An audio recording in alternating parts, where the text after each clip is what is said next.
Okay. Yeah. Lady Wolf Pack on a whole nother level. Savage as they come, gang of female rebel. We got the sharpest claws, we got the whitest teeth. We coming for your lunch, but we only bring the heat. Hey y'all, I'm Cassidy, the favorite daughter, obviously. And I'm Kim, her mom, her match, and the real reason she turned out halfway decent. Welcome to Mom's Favorite, the podcast where we laugh, vent, and overshare like it's our full-time job. Yeah. And we're coming straight to you from Austin, Texas, where the queso's hot, the opinions are hotter, and we don't sugarcoat a damn thing. You know, just think of us as Thelma and Louise, but only they're related and they have a podcast instead of a death wish. So go ahead and pour yourself something strong, maybe a margarita, get a little snack. Because here on Mom's Favorite, we got a lot to unpack.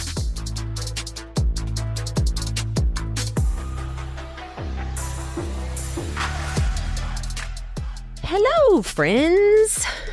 It's Kim here, doing a solo run today. And finally, I have the man, the myth, and the legend with me, Egon-omics. I'm excited to finally get to sit down and we're going to deep dive into all of the gory details of everything, how we met, how we came about, our life together. Nothing's off the table. What do you think about that, honey? Oh, I don't know. We'll see. So welcome. Well, thank you for having me finally. Finally. Really, that's because you're never here. I can never pin you down to do it. So it's not like I didn't, have you on the list and want you to do it. That's true. That's true. I'm glad to be here. Be here in your own old office. Formerly known as your office. Formerly known as. I know you've commandeered over half of it. Yep. I'm working on the other half, figuring out how that's all going to work. Oh, no. Oh, yes. Oh, no. So anyway, let's kind of talk about kind of how we met and how things got started between me and you. So how did we meet? Do you remember? Well, yeah, I remember it quite well, like it was yesterday. I remember I had just gone through my divorce and I was doing some dating and stuff at the time, but was doing some online back when it really wasn't a thing, and had gone on a few dates and stuff, nothing serious. And then you and I started communicating on an application that we were both on. Like, it was Match. And we had some exchanges, but nothing really became of it. But I did have your personal email. And then we kind of got off it around the same time. I kind of got disenchanted. A lot of people were representing themselves. They weren't really what they were saying they were, or because there were a lot of people who didn't have pictures. A lot of women didn't want to put their pictures on at the time. Yeah. I guess they didn't want to be viewed as based on their looks, solely on their looks and everything. So I said, I can respect that. So I went out with some people who said, and then they had a kind of rated how you look-wise, how you were. And some of them put they were like exceptionally good looking. And then they were really like below average, like so on they put themselves as like 12s and they're like, I kind of remember, like I kind of vaguely remember the question of what would you rate your looks department? And they had like, movie star material, or then they had like put a bag over your head. I mean, true. And I think that I always downgraded a little bit. Like, I never put myself up in the higher group of like the better looking people. I just I would put like average, averagely attractive maybe, right, or something like that, because I would never want to come across as someone who was like, oh yeah, she thinks she's so beautiful. Right. And so then we both kind of got off at around the same time, but I had your email and then I emailed you and then didn't really hear anything back, and I think it was like a Yahoo account back at the time. Was I ghosting you? Well, I don't know. You just did say it was kind of a busy time of your life, and then I kind of got off, but then all of a sudden, like 2 months later, you email me, and then I was like, oh, yeah, I remember her. And at that point, I still didn't see your picture. We hadn't even talked on the phone at that point. No, because at that point, I just had your email address and that was it. And then we communicated back and forth. And then we did have a couple of phone calls. And we said, hey, you want to get together for lunch? And then we met at On the Border back at the time over by the Arboretum, I think it was. Mm-hmm. And we had lunch there. And I just remember the first thing I remember was your legs. I was just like, I was just like, damn, she's got some nice legs. Well, I think I was coming from, we were meeting like at lunch from like work. So we were probably dressed up, you know. Yeah. But yeah. I don't really remember what I remember thinking that you were handsome. You were handsome, and I thought you were very well spoken and smart, but you weren't like overly trying to like sell yourself, which is like a huge red flag for me. Like when I was dating, I would be like, if they're over there listing all their accomplishments and, you know, just all into themselves, that's like a no for me. And so you really weren't like that. You were quiet, but you know, you were engaging, but not like a love bomber. You know? like I mean, I literally went out with some people that literally you go out on like 1 or 2 dates with them, and they're already talking about when we get married. Oh God. Yeah. Well, that was the furthest thing from my mind at that point. Yeah. And one time I went out with this guy that he actually happened to be married to someone named Kim before me. Good Lord. And so he still had his monogram towels from when he was married. And he said, hey, when we get married, we won't even have to get new towels. I think that was a joke. No. I think that was a joke. So, but anyway, so yeah. And I'm trying to remember, once we had that first lunch date, then what happened? Did we like just say, hey, what was our first date after that? Was that your office happy hour? I don't think it was that. I think we went to, remember the Alligator Grill, I think was our second date. And we went there and, yeah. And then we really hit it. I think 1 or 2 dates later, probably the next date after that was my office one, the office happy hour. Yeah, I do remember the Alligator Grill, and that was such a good place too. Remember the tequila lime shrimp? Oh my God! Oh, and they had so the good quarter oysters for 25 cents and the $2 Shiner box. Yeah, I do remember that. I remember used to taking my dad there. So yeah, I remember that, and I remember that like that's where you first kissed me in the parking lot. You were just like, "Could I give you a goodnight kiss?" And I'm like, "That's right, I asked." Of course. It just avoids that awkwardness of going in, and you're like getting that pushback, and you're like, yeah. I think that's the first time anyone really ever asked me. So I thought that was kind of cute. I thought it was very gentlemanly like. And then we went out. Then we went to, that must have been like when we went to your work. Because I think your little work happy hour thing was pretty early.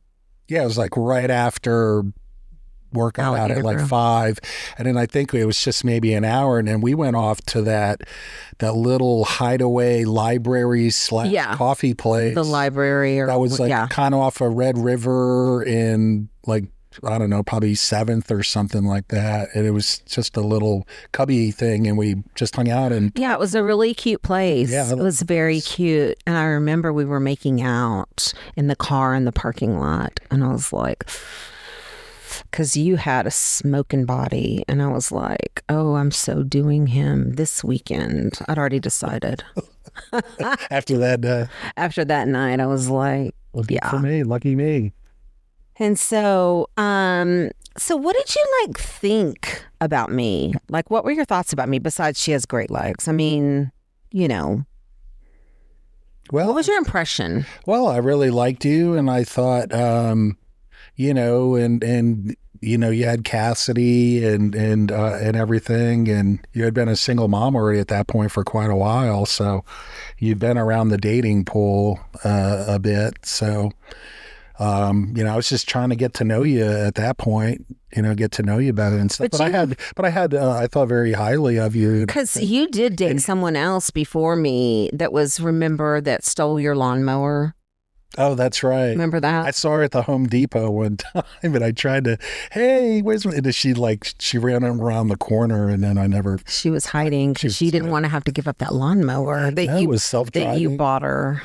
So, yeah. And so we went on a few dates. I remember when we did go to your office party, I remember how, I don't know, I really liked the people that you worked with. They were real, like, I don't know, just kind of cool, eclectic kind of people. I was like, these people are really fun. And I liked the way that they really interacted with you and how they just really liked you. And I thought, man, they really like him. And so then I think we did spend the weekend together. Mm-hmm. We did. And then, which was one of the bonuses of being a single mom, is you have this every other weekend of freedom. So I could come over and hang out in your, and for anyone who may be questioning, because I've been told this, that I just married Egon for his millions. And I just want you to know that he didn't have any millions. He didn't have any money. He lived in a regular little apartment and drove a little car with no air. And we went on dates at the Whole Foods free sample. Okay. It wasn't that bad. No, just kidding. That last part, yeah. But I remember one of our dates was pretty early on. We went to the hot sauce festival, and it was like over 100 degrees. I know. And going to a hot sauce festival, and we're sitting under the misting machines, and I'm getting like little cups of beer and stuff, and we're like not even really into the hot sauce because it was so hot out. And I think, well, it was like August. Yeah, I mean, it was. We lasted like maybe an hour. And I remember when you're like, "Hey, you want to go to this hot sauce festival?" And I was thinking in my mind, "Oh, hell no, that sounds horrible." But you know, early on, you want to act like you're just a go along kind of gal. So we went, but I, of course, didn't want to come across as being like someone who couldn't go along and someone who was complaining all the time. So I just was like sweating. So it was so flippin' hot. But yet I didn't say a word about it. And I think finally you said, "It's really hot, huh?" And I'm like, "Well, I don't know. It's not really that bad."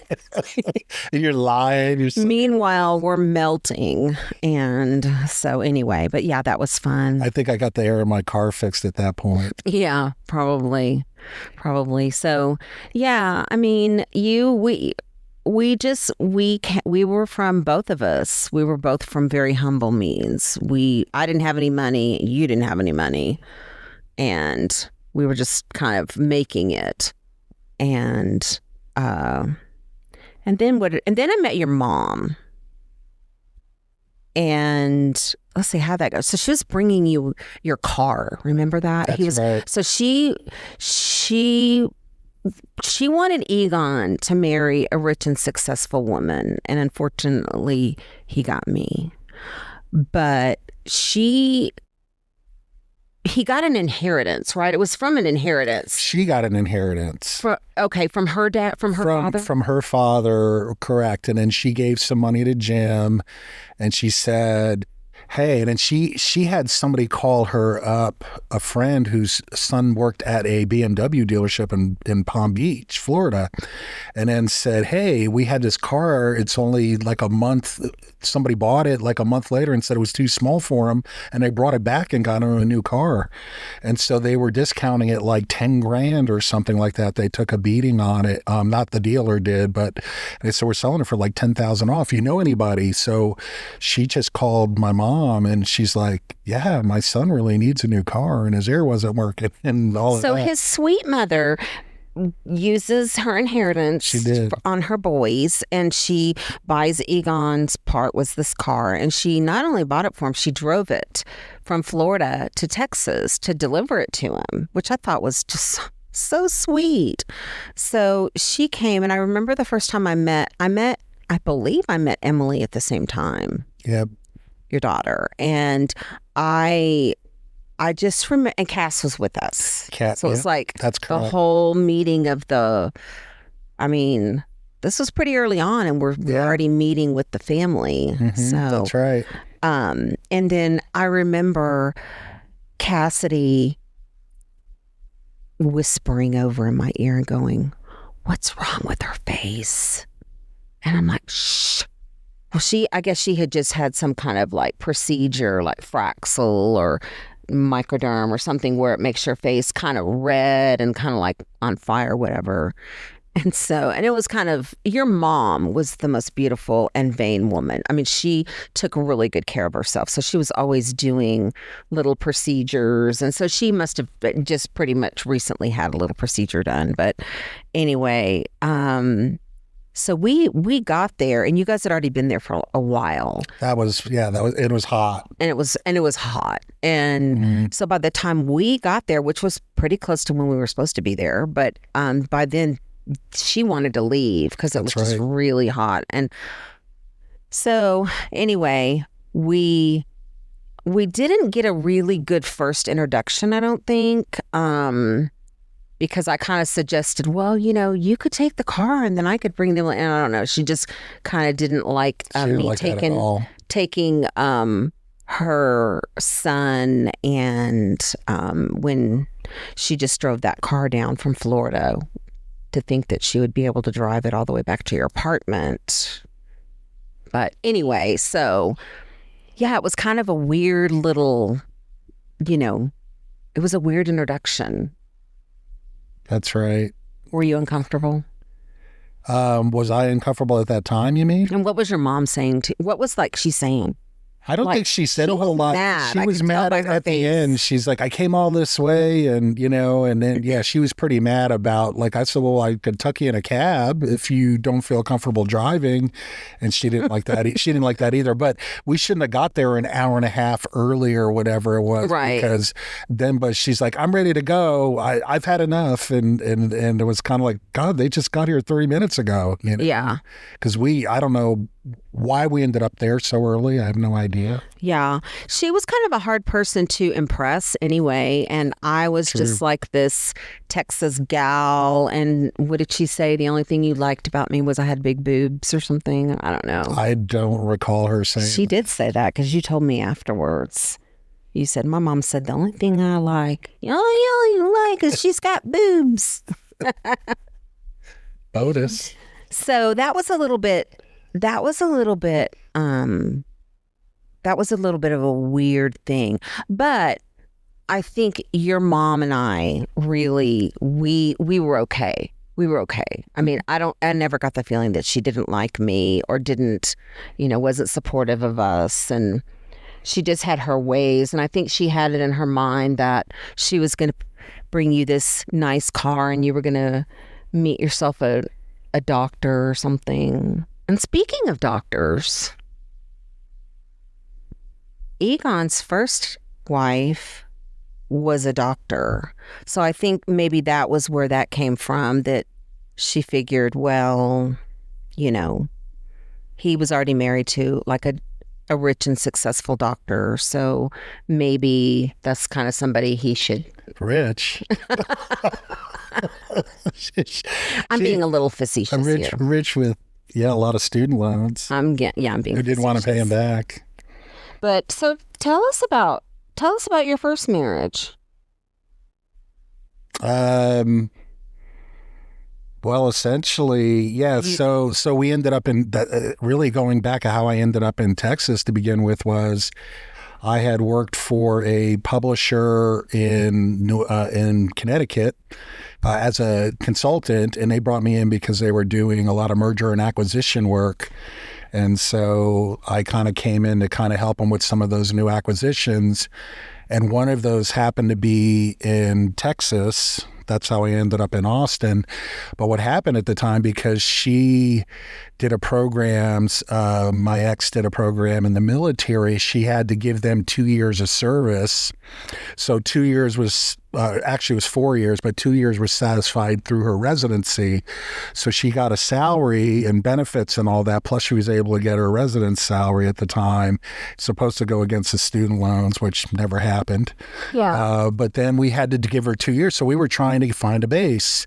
And so we were trying to get down in Florida originally, and there was a couple options there, but then there was an opportunity that came up in Texas and the job, and I almost wasn't really going to take it because I didn't know where we were going to land. We were looking at Panama City, and then there was Tampa Bay. There was another one there too, and so we're kind of looking at that area. And then there was one south of Miami, but I think they shut that down, or we're in the process of shutting that one down. But and then we were looking up further up north by Daytona, where Cape Canaveral is up that way and stuff. So there was another base there. But anyway, so this opportunity came up, but she ended up in Del Rio. And so, yeah, and she was pregnant. And so they put her paradise. They put her down in Del Rio. And you want Panama City or Del? So anyway, so we spent time. We moved in 2 years. We moved 9 times with the military. Oh my God. Like 9 times, because it moved from Cedar Park, and then it went to Del Rio. We moved 3 times in Del Rio. Maybe it wasn't 9, but it was probably more like 7. And then it was 3 times in Del Rio, and then it was another 2 times in San Antonio, because they moved her a couple bases, because we ended up in San Antonio because Emily, remember, she had that birth-related injury and everything. And so she was working down in Del Rio, and you were working in Austin. And I was coming down on weekends once the baby was born and all of that. And so give just a little thumbnail about what happened with the baby. So she was pregnant, and so you guys did in vitro. We did in vitro. You guys did in vitro. That's right. Because, obviously you couldn't have children. No, obviously. Yeah, I obviously she could not have children. And so, or whatever, was having some issues. And so you did in vitro, and then, but you did it through the military, so it was probably paid for, right? Well, the in vitro wasn't through the military. We did that previously through Yale. So, how did that work? Did you have to, go in? You have to go in with, a magazine? Here you go. Or they give you, a porn? Pretty much. Yeah, back then they had a video or magazines. Yeah. I mean, I've never made babies except for the natural way. Yeah. So I don't know. Yeah. But anyway, okay. So she went into labor, and she tells you, hey, I'm about to have the baby. You need to get down here. And so you're driving down to Del Rio. Well, yes. So she went into labor, and then it's like her mom had called and said, hey, you better get down here. So because her mom was living with her. Yeah. And yes, her mom was staying with her towards the end of the pregnancy there. Okay. And it was probably about a month before Emily was due. And so she comes down and stays. And so anyway, I don't know why, but the doctor gave her Pitocin because he didn't want to deliver in the middle of the night. He really had a great bedside manner. So anyway, she's like, call me up again. She goes, oh, you don't have to rush. It's going to be a while. We're just getting ready to go down to the hospital in probably a couple of hours. And so anyway, and it's it's a 4-hour drive. And so anyway, all of a sudden, an hour later, she gives me a call, and she's like, you better get down here. They're going to give her Pitocin, and it's probably going to move things along. And I ended up missing the birth by 30 minutes. Mm-hmm.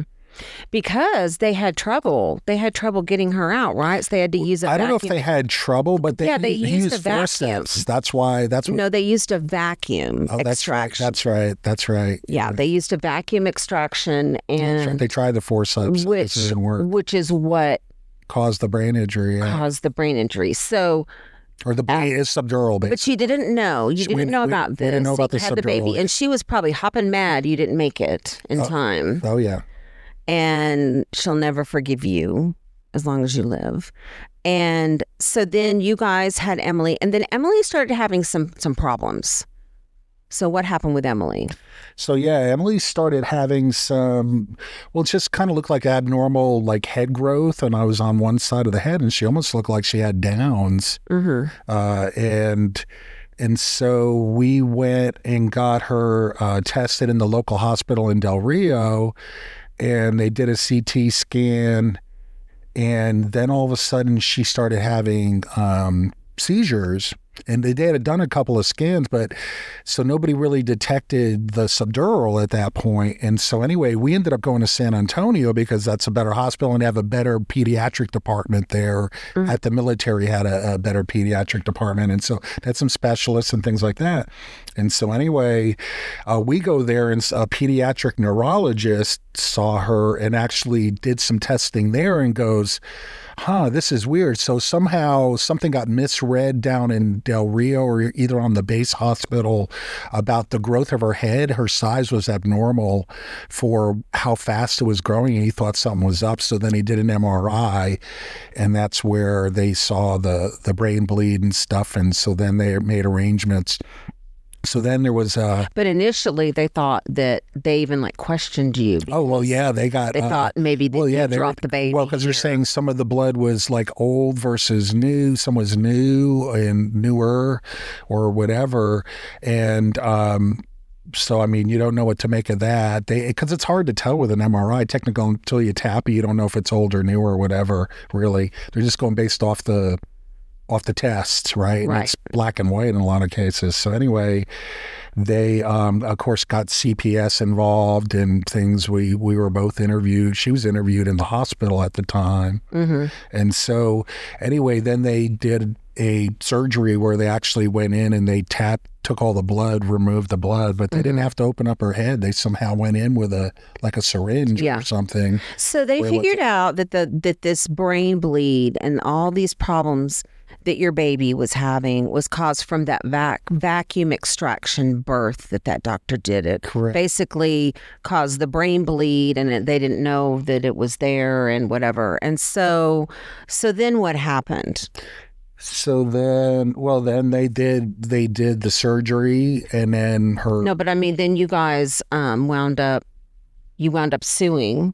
Right. Yeah. I mean, you had to do it within 2 years. We didn't know what was going to happen with her long term. And she could not sue the military because she's in the military. You can't do that.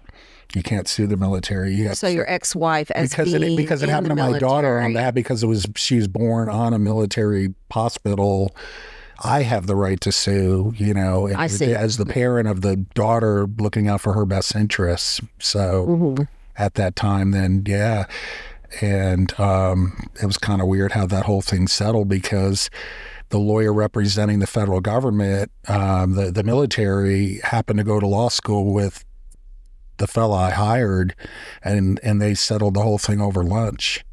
Okay. Without even going to court or meeting outside of going in front of a judge like one time to say we've reached a settlement. Right. They didn't go through depositions. They didn't go through any of that. So it's actually. So then you settled, and you had the wherewithal and the smarts to take this money that you guys got, the settlement, and put it aside for Emily. Well, no, the whole thing was already because. The thing was about Emily's future, probably outside of the lawyer fees, there was very little money. They had to go in some kind of trust. It went into an annuity that was going to kick in once she was 18 years of age. And so they gave us a little bit of money for our anguish, but it was nominal. I mean, you could maybe have bought a used car with it.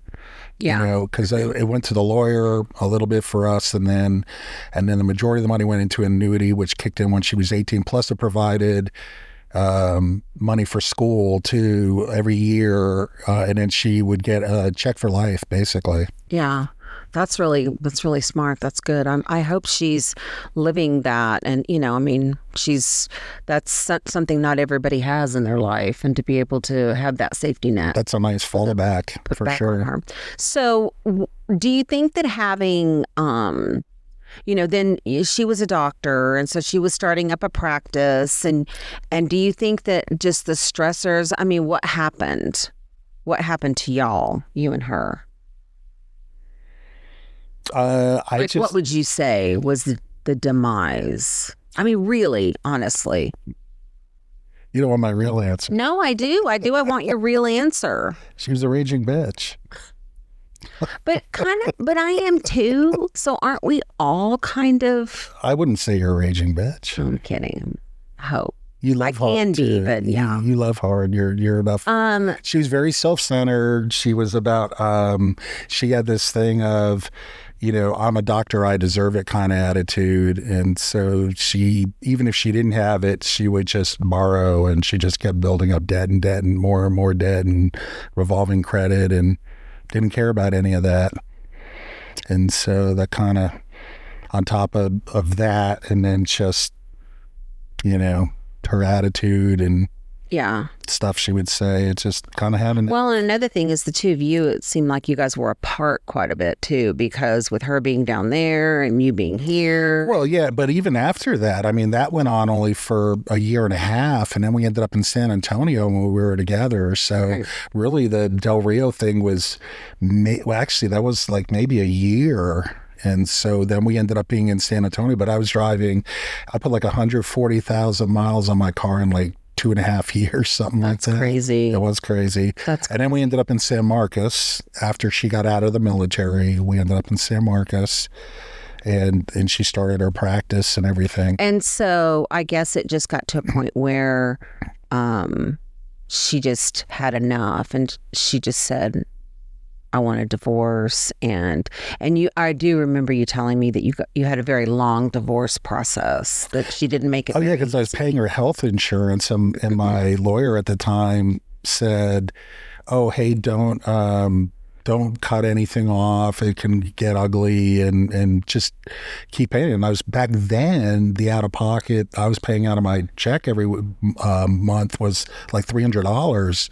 And for me, that was a lot of money back then. So like, plus I was paying child support, and then she's the one who filed the paperwork. And then so we would just say yes or no or whatever and go back, and then 4 months would go by. And then it wasn't really till she started seeing somebody that then all of a sudden she was in a hurry to get the paper signed. Mm-hmm. Yeah, because you and I met. I know you used to joke to me and go, God, your ink's barely dry, right? Because I had gotten, I had signed in like February, and you and I met in like the summer or whatever. Mm-hmm. So, but I had already been dating because I'd been separated for like 2.5 years, even though we didn't have anything to fight over. Yeah, we hadn't amassed anything at that point. Didn't own a house. The only thing we had was this land that we were maybe going to build on, and so we had bought an acre of land and stuff, and we're making payments on that. And then I had to go bug her to make her payment because they'd be complaining half of it was late. Yeah, constantly and stuff. But anyway, yeah, and I'm sure you guys had things to work out, like even like she had a medical practice, so technically you could be entitled to some of that maybe, or you had this amount, just splitting everything. Oh, she would try to say, well, I'm going to take everything you got, which I didn't really have a lot. So it's like, okay. And then, because she was trying to get her practice and not have me be any part of that. Mm-hmm. I built that up over the last 3 years and and I was like, I don't really care. I want to be done. Yeah. And so I was ready to move on at that point. So she was pretty happy about that part then, that I wasn't going after a practice. So yeah, it's just kind of like, you have your debt and stuff. I didn't take on any of her debt or any of that part. So, which she had quite a bit of it.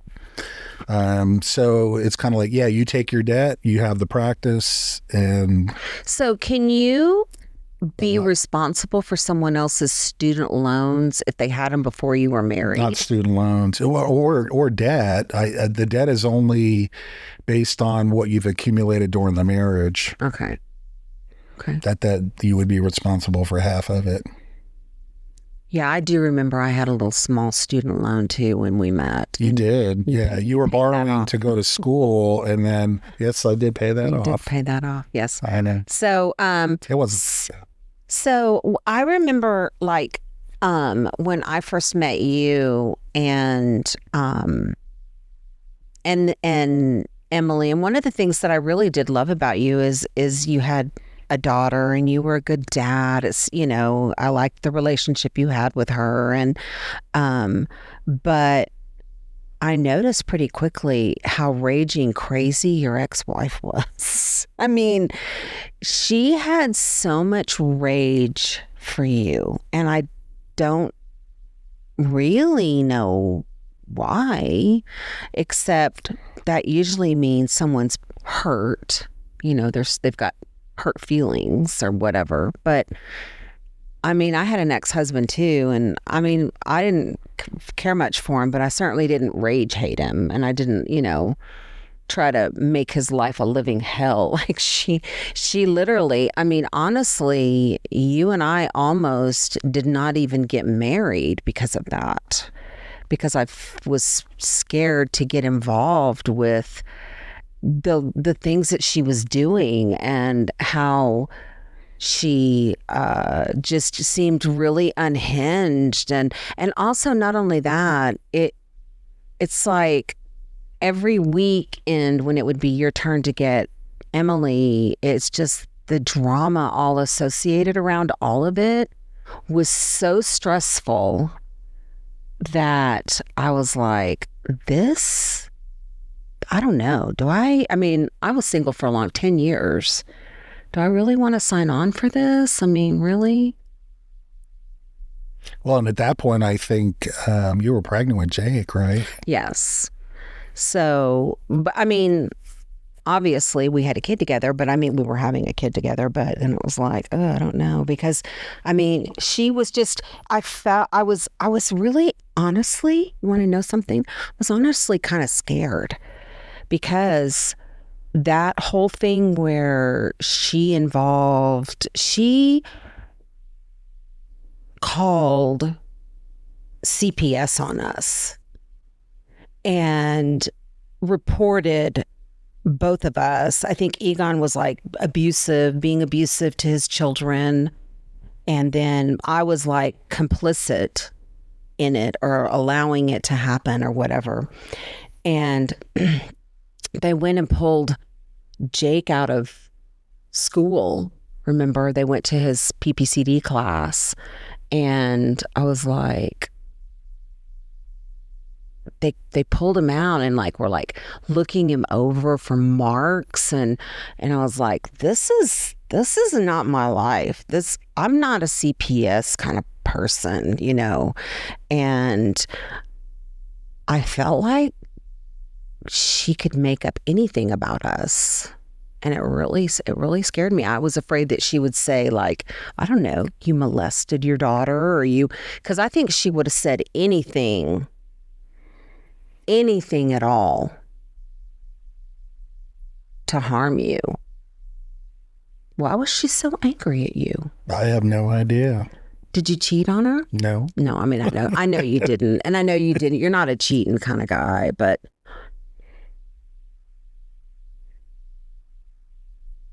yeah, I just think that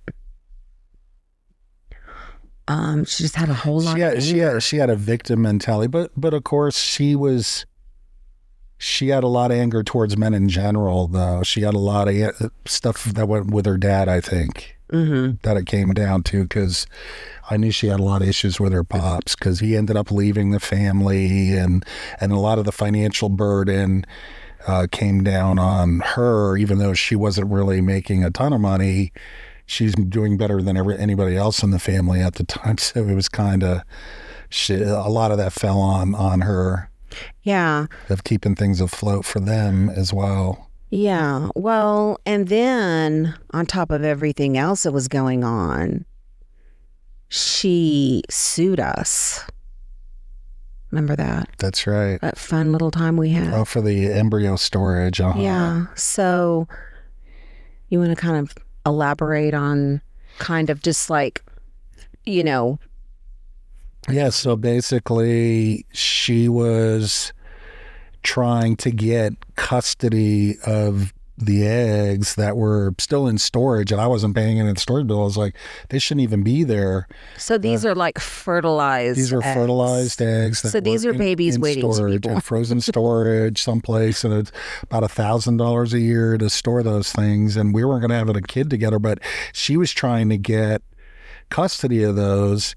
And so, hell, they're probably reading about this in law school, about the case that was right here in Travis County, because it was really trend setting back then for the time frame, because you were trying to it was already spelled out on the contract about what was going to happen with that, which is how the judge leaned ultimately at the end, was that the embryos were to be donated to somebody who was in need. And essentially, they would be anonymous. We wouldn't know who would get them or any of that. And so essentially, she honored the spirit of the agreement, basically, which, but we went this romper room, right? This roundabout thing in court and all of that. Yeah, I mean, we literally had to go to court. We had to testify. I did not have to testify, but Egon had to testify, and she testified. They tried to double team us with 2 lawyers and probably paying $500 an hour. I mean, and you could just see. But just back up 1 second, because so when you had your in vitro with Emily, you had other fertilized eggs that you stored, that you had from then, that you could have more children with. Right. And actually, she did get pregnant again, right? She got pregnant with twins. And she lost those babies. And then after that, I think was like the end of it. But she came to you. I remember this. She came to you and wanted you to sign this paper from, I think it was like St. David's, where saying that you were releasing any claims to or whatever for these embryos, because they had to be moved, I think, because they were closing the whole program down over there. And so they needed to move them. And so she wanted custody control over them. She wanted control of them, right? Yeah. And so she just kind of, I think she kind of just said, hey, can you sign these? Like, sort of thinking maybe you would just Well, then after we kind of got to talking about it and thinking about it, we were like, no, that's not a good idea. So then that is where the fighting started, is she wanted those embryos, and we did not want her to have them because, I mean, think about it. That would mean you potentially could have other children floating around, or she could decide she wanted to have another baby.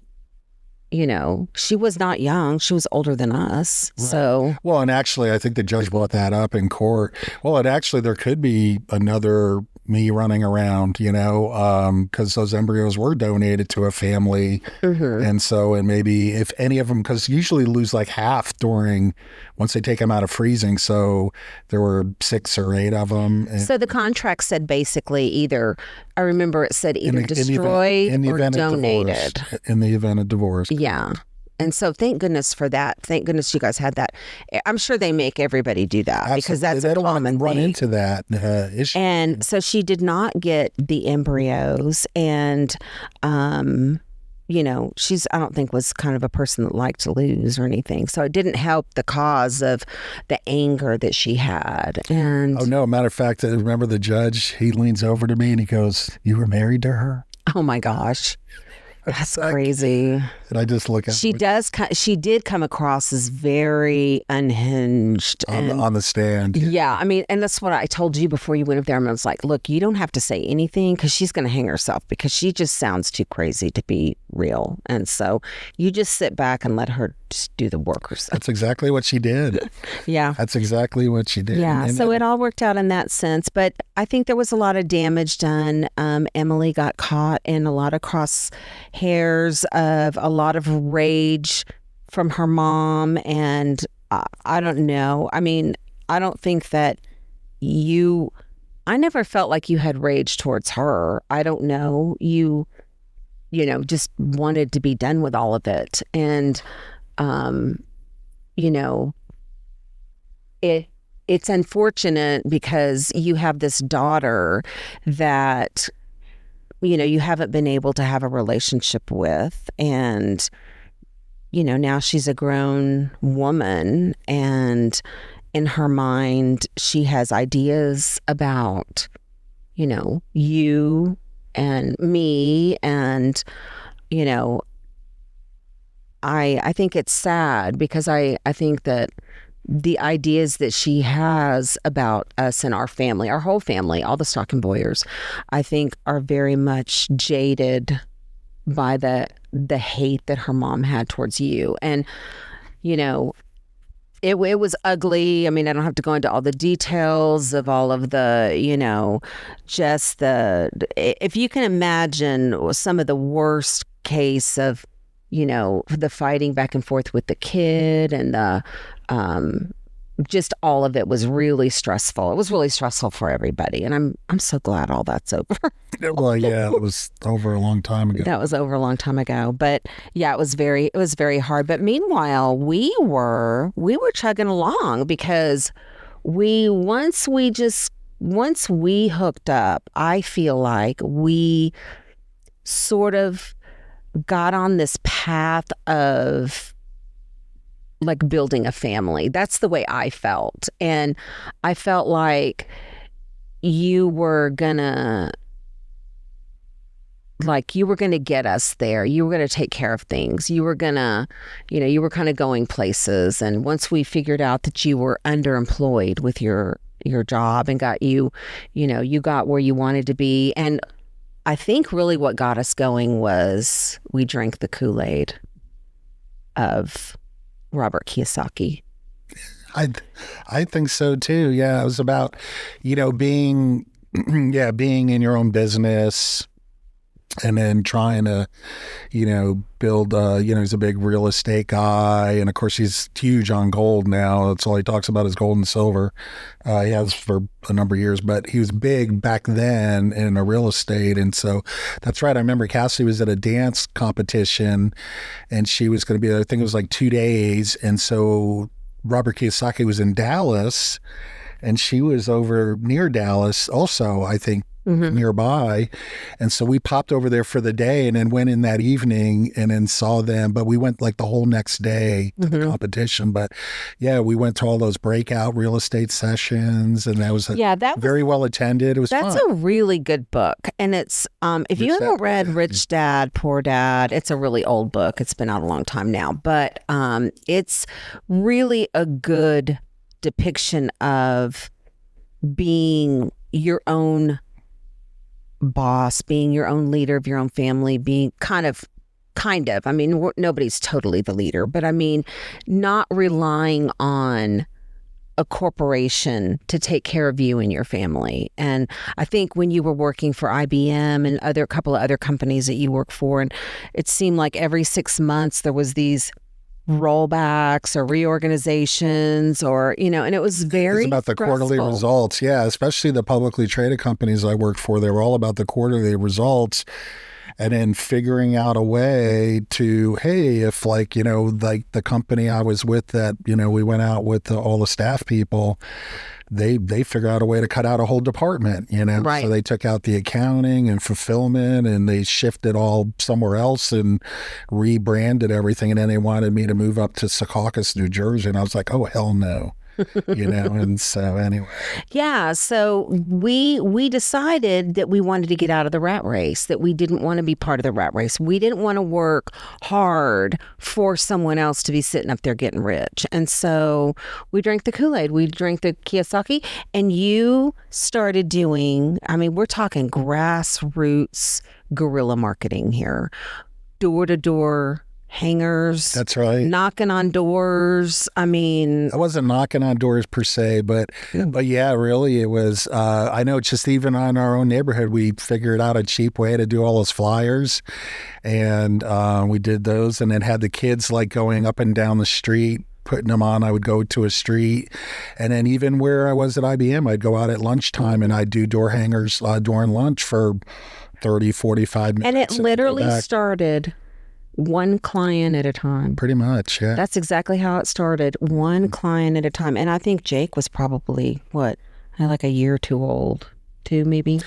And then I started doing some mass email to real estate because I actually had a coworker. I used to work at the prior company before IBM, and he had said, "Man, I'm doing real estate on the side now. Da, da, da, da, da. I'm trying to do my own thing." And he said there was no training for tax or anything. And so that was kind of like a light bulb moment. Oh, I'm going to market to real estate agents. Right. And that was big. We were setting up all those S corps, and that was big. Everybody was focusing on that. That just led into that. Yes, yeah. I remember the Realty Roundup. That's right. When I first left IBM. Yeah, because I had said if I make my salary for 6 months in a row, I'll leave my day job. And so they kind of, because my performance, obviously, over the 2.5 years I was starting and building things, my performance on the daytime job got in the way. Well, and I think they knew that you were numbered by then, you know. Your days, don't you think they kind of Well, and I was coming out of the tech bus, so they were looking for people to put on the termination list. So they offered me, what was it, like 4 months pay and 6 months of health insurance. And I mean, they were rolling out the carpet, but they had to put down termination. I was like, I don't care what you put down on the floor. Right. At that point. So I was like, okay, I'll take that package. So that gave us some spending money to already kind of hit the ground running. And then literally a week after I left IBM was the Realty Roundup, and there were like 5,000 agents attended back then. And I was, and then I did the Robert Kiyosaki themed booth, and it was Mardi Gras, and you went out and did all this, and I think we did the whole booth and the cost of the booth, I think the whole thing was like $400 to attend that and do all that. And that's what really met a lot of people. I met a ton of people through that. And we raffled off a cash flow game, remember? And that got a lot of people to throw their cards in the thing. And then a bunch of people signed up for free consultations. That's what really got for that next, and it was October. So it was a great time to line up for the next tax season. Right. And then we just built from there. And mind you, this is before, I mean, the internet was out, but it wasn't like it is now. I mean, it was you got mail, and that was about it. It was 2003. We had a phone, but they were like flip phones, I think, right? The cell phones, the same cell phones came out in the late 90s. Yeah. So, I mean, it's not like, you know, I mean, everything, we had to print out door hangers ourselves. I mean, we had to create them on the computer and then print them out and then take them out. And they were kind of cheesy, but they must have worked, because look at, I mean, some of those clients you had 25 years, some of those clients. That's very true. Yeah, I'm still working with them today. The door hanger clients. It's crazy. The door hanger clients. The door hanger. I still got a couple of them. Yeah. So you built this amazing, amazing business, and it just slowly, I mean, we really did not even do a whole lot of advertising, because once you got going, it was word of mouth. I mean, your phone just started ringing. But I also did BNI for 3 years. Remember that too? So I would go to lunch every week and then network through that. So between all those different avenues of the marketing and everything, I mean, I put 3 to 5 years of hard marketing in besides growing the business. And then the rest, word of mouth really kind of took it over from there. Right. And then we decided that we didn't, as part of our plan with, you know, Robert Kiyosaki and not wanting to live in the rat race, we decided that we wanted to buy the office. We didn't want to be renters, and we didn't want to throw money away. We wanted to let's start building some real estate. Yeah. And who's going to be their own best tenant is yourself, right? Right. So you bought the office. You bought the office over there. So wait, did we buy the office before we bought this house? We did. That was 04. Okay. Right before the market started really kind of taking off after the tech bust.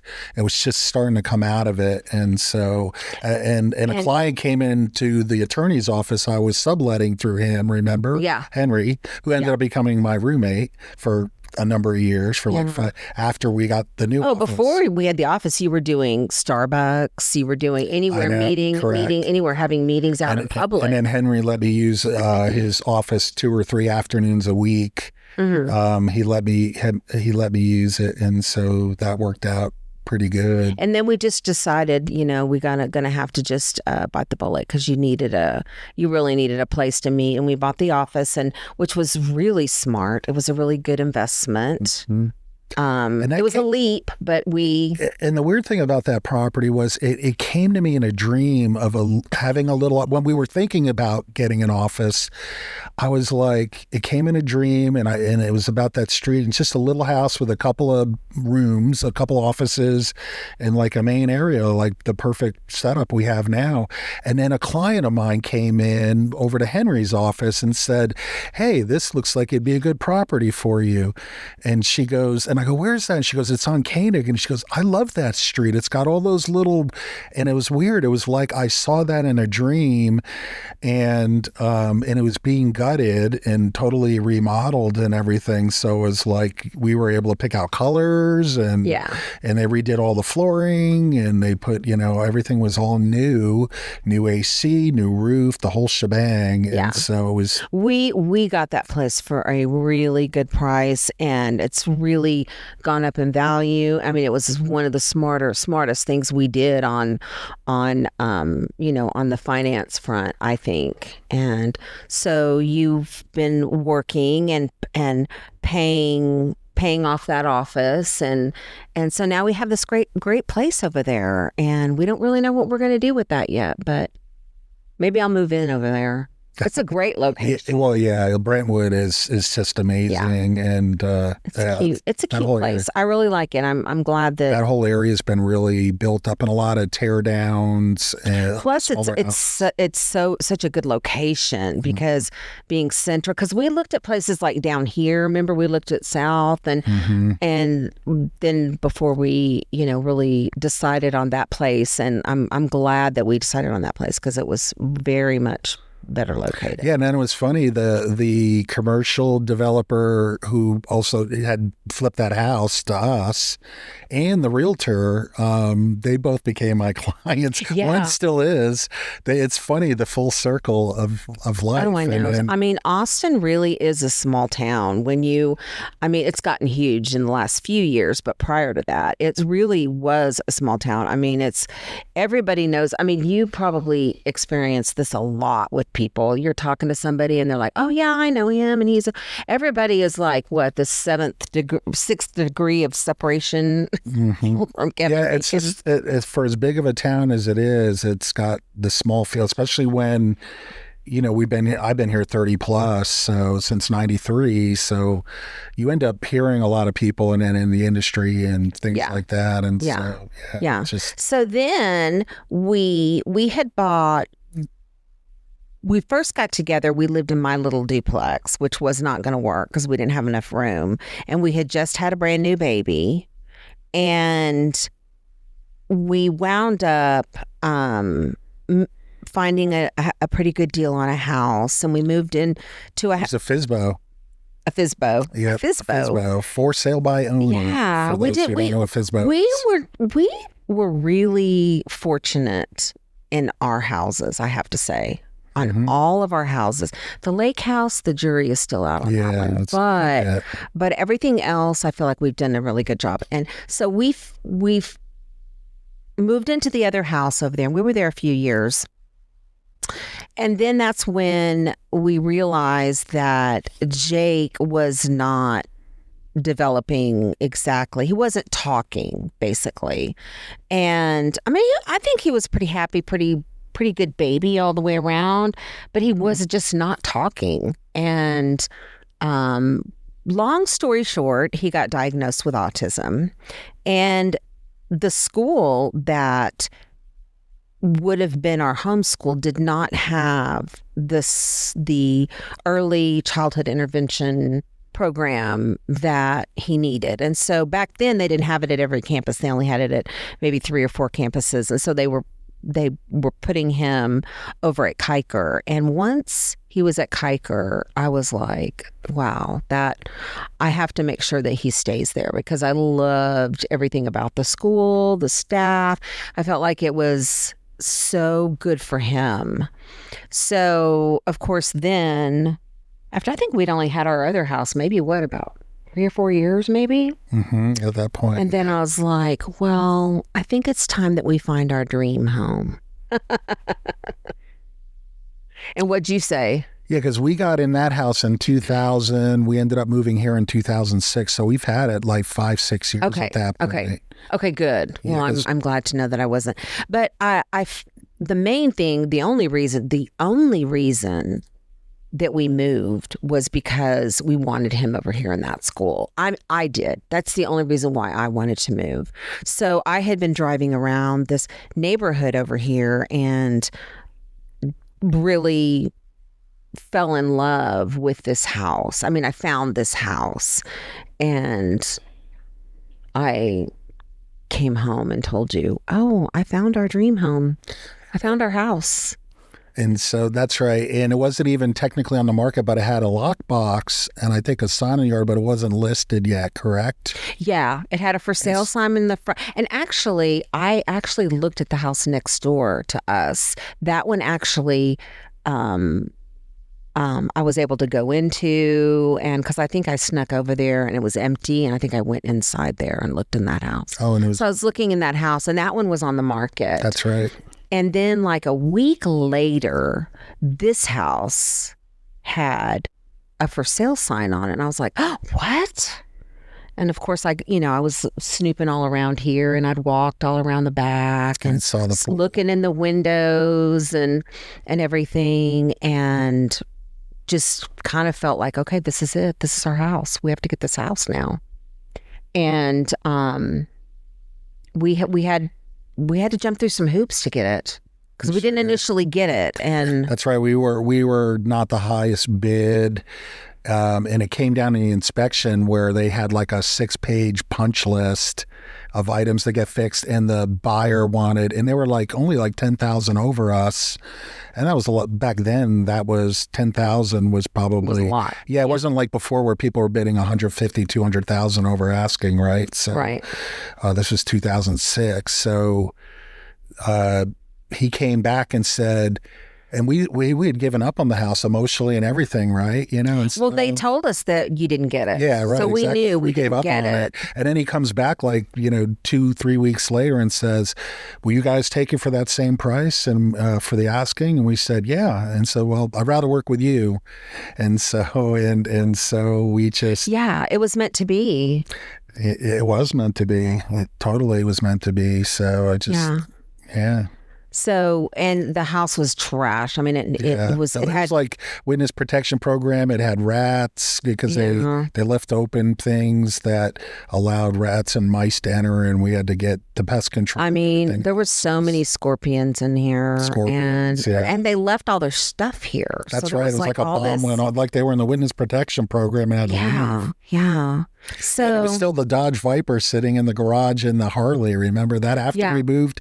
And the pontoon boat. They had a pontoon boat parked in the backyard for a couple of weeks after they moved. It looked rough. I don't know where, if I somewhere probably do have some photos of this place before we have done all the work to it. But it was rough. But I could tell that this was the house. This was my house. It fit all of our needs perfectly because it had the separate office and it had just the room and the downstairs, and I could just see how pretty it would be once we fixed it up, definitely. So we bought this house, and meanwhile life's going along, and we are we're living autism. Autism kind of put us in this other realm of kind of focus. You're going down one way and working on one thing, and all of a sudden, your kid has autism and everything kind of shifts to that, and so for me especially it did. But meanwhile, you're killing it. You're taking care of all of us and paying for all the treatments, because back then he went to Central Texas Autism Center, and it was very expensive. It was very expensive for him to go to therapies, and back then nothing was covered by insurance. And but he did really well. He did really well at Kiker, We just had our usual kind of, we had usual autism life. I feel like you and I could make a podcast of just autism in the life, Oh, for sure. And talking about pandas and everything. and talk about everything autism related, like all the craziness that happened that was like autism.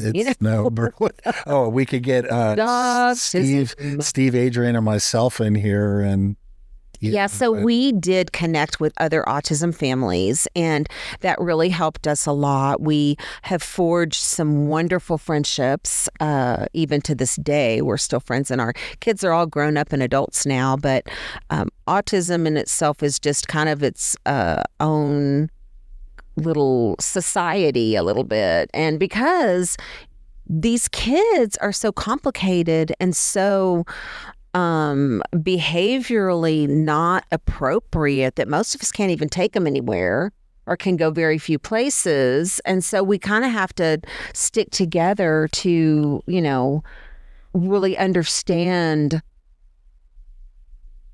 the whole concept of raising a kid with these weird behaviors and these, I don't know, they don't fit in any little box, so to speak. They don't, even school is difficult. Everything is difficult because it's not really made for them. And so, the friendships we've made have been, amazing.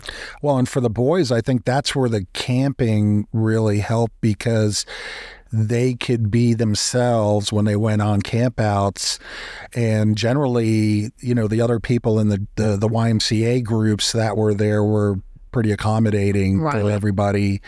And so most of the time it would be in our vicinity would be all YMCA people anyway. And so they all knew that they were special needs, but they could go ride their bikes at these state parks that we would go to, like, during the school year. And we do 7-8 campouts a season, per school year. And we did that for 10 years. I sat down with Steve last week and we talked a lot about the camping and stuff and how beneficial it was for everybody and how great it was. And he counted the number of campouts, and it was amazing. You guys did a good job of keeping that friendship and building that friendship, and then, letting the boys have that outdoor free time and just dad time. Yeah, and so they would hang out. And then we also had neurotypical families that were part of our immediate group, but also the YMCA. But, Jake was a wanderer. He'd always, especially when he saw like Shelby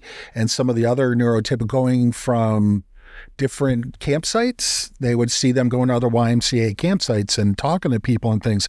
Jake wanted to do that too. He had always had that social nature about him where he was social.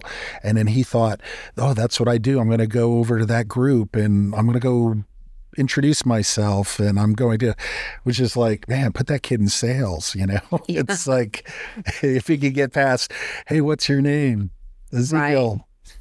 Yeah, he always wanted to be involved in what everybody else was doing. Absolutely. Always. Even when he was in school, I can remember he always was. But I noticed that on the campouts, he would go and stand there sometimes, and he wanted to say hi or introduce himself or whatever, but he'd be uncomfortable doing it, but I would not go in, and I would just kind of observe, But he was doing that at a young age already when he was like probably in his early teens. Right. He would do that, and he got that start on the campouts. So it was pretty interesting to see watch that. But he did that through observation of seeing what like a Shelby was doing, or Hayden Smith, when they would go on some of the campouts, and Marco, correct, and the Willoughbys, the Willoughby boys, they were very embracing of the autism. They were so cool, so that's what was so great about it is the parents and the kids all were very accepting. The kids didn't care. They, the neurotypical kids, they didn't care, that the autism kids were there. So, yeah, it was great. It was wonderful. And so life was going along pretty good. And then we bought the lake house because we just kind of felt like it was we decided we do love lake life. I mean, I do. We love lake life, and we decided that it would be sort of a vacation that we could utilize as a family, where we didn't have to worry about the autism thing, or we could always have some place to go and take Jake and give him a break, give me a break. Definitely. And so that was kind of what we did for a number of years. Is you would take him on the weekends, go to the lake house and hang out and do lake house things, and ride a jet ski. And that was kind of a continuation after the why of not doing those campouts. It kind of was an extension of that, because, then taking the boys golfing and, doing stuff, and the boats, and, before we got a boat, we, had the jet skis, and then would also sometimes rent boats too. Yeah. Yeah. And so, it was really good. And I think we wanted to raise Jake I always wanted Jake to have exposure to an active lifestyle. And so we always tried to really just let him do pretty much everything. And he's very much a daredevil. So he's not really afraid to do anything at all. And so, we still have the lake house. We love the lake house. I think we're getting to the point now where we're sort of downsizing life a little bit, but so we're still kind of deciding what we're going to do with that lake house. But we might be renting it out if anyone knows anyone who might be interested in North Shore, Lake Travis. We have a beautiful lake house. It is a really pretty house. It's very rustic up on a hill, and you can see the lake, and it's very, very nice. You definitely feel like you're on vacation. Oh, absolutely. It's hard to work out there even though I'm set up to work out there remotely, it's hard to I think focus. you want to retire out there. I think that you will. I like Jonestown, and I love the fact how close it is to everything. Like, because Lago's another 20-25 minutes, to get to Point Venture and be down at that part of the lake. It's quite a ways, and so you're that much closer, and you're still on Lake Travis. It's actually faster to get there by boat. And so anyway, but you're close enough to Austin, and Cedar Park's got everything you can imagine. Yeah, I like Jonestown too, and I like Lago. I think Lago's a very cute little town and everything. And the thing that I don't like is the traffic and the drive in from there, because there's only really one way in and one way out at this point, and it's literally there's accidents on that road daily. Like every day, I'm like, people are like, how's 1431? Is it open? Is it, because literally there's like accident, and when there's an accident, it shuts down that whole road. And so, and plus too, it just seems very dangerous. It's very windy. It's pretty. Mm-hmm. It's pretty drive. I like driving it. It just scares me like at night. And I'm getting to be an old granny. So it's only that 2 mile stretch you have coming out of Cedar Park, but it is treacherous, that 2 miles or so, 2 or 3 miles. It's not very long to get from Cedar Park to Jonestown, but it is a pretty hairy stretch, and it's even horrible when it's like ice and stuff. You're not going anywhere, all those hills. Yeah. But yeah, I feel like I love the fact that we could go to the Lucky Rabbit and walk home from a bar. You can just stumble home after seeing live music and drinking at several bars and restaurants there, and you're like, you just walk home. I kind of debated, because we did live out there for like a summer because we were doing renovations on something here, and so we did stay out there. And COVID summer. Yes. Was COVID summer. And I don't know. I never felt the feeling of home there, even though there's things that I do like about it, but there's also a lot of things that I don't like about it. And mainly, I would miss my friends and my little circle of people. I mean, Liz lives on my street, and, when would I see my people? I would have to make new friends, and I'm kind of getting So you got Larissa all the way up there, up north. I know, but Yeah. she's even still would be far from there, you know. What an But hour. anyway, I don't know. We're still kind of trying to decide. We're sort of newly empty nesters, so we're not really. We don't know what we're going to do yet. That's true. So I feel like I want to talk about sort of the next chapter of our life, which was, I feel like Pandas and Pans was our next chapter of our life. But I feel like that we sort of need to make this a two-parter. Absolutely. Because it's kind of long, and It I is don't long. want, this is a lot of talking for you. I know that's the most I've said in probably a week. I know. This is the most I've seen of you in like a month.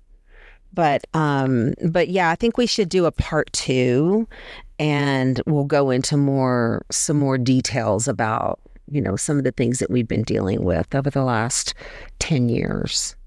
I think we pretty much covered the first 10 years. I think so. So what would you rate the first 10 years with me on a scale of 1 to 10? Oh, I put it at a 10. A 12. Mm-hmm. That was the first 10 years. The last 10 years might be a lot less score, so we'll have to, like Steve said, Average it together, and that's what you get. So, okay, well, I think we're going to end it right here, and stay tuned because we are going to have a part 2 of Kim and Egon, our life story together, and I hope you will tune back in and hear what happens. And thanks, honey. Sure, no problem. Anytime. Love you. Bye, y'all. Bye, y'all.